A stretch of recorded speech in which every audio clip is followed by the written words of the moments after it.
Біздің Қазақстан Республикасы тарихи жағдайға байланысты көп этносты мемлекет болып қалыптасып, дамып келе жатыр. Сондықтан көптеген этнос өкілдері өзінің мына қазақ жерін отаным деп, қазақ елін өзімнің жерім деп еңбек етіп, бір жағадан бас, бір жеңнен қол шығарып келе жатыр. Ал мемлекет болатын болса, осы этностардың тілдерін үйренуде, әдет ғұрып салт дәстүрін сақтауда, тарихын оқып білуде, барлық жағдайларды жасауда.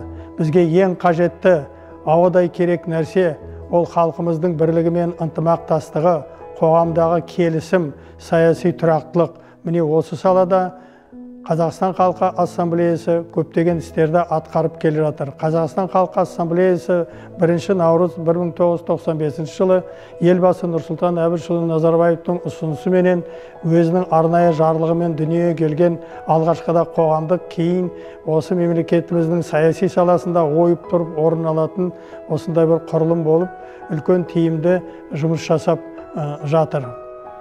Сондықтан біріншіден тәуелсіздік, Қазақстанның тәуелсіздік күніменен, екіншіден Қазақстан Халқы Ассамблеясының 25 жылдығының орай мерейтойыменен мына қостанайлықтарды, жерлестерімізді, Қазақстан жұртын, барлық Қазақстан халқын осы айтулы мерекемен шын жүректен құттықтаймыз. Сондықтан ұлы дала ұрпақтарының төрағасы есебінде баршаңызға, өз бастарыңызға, отбасыларыңызға амандық, саулық, бақыт, береке, амандық, саулық тілеймін.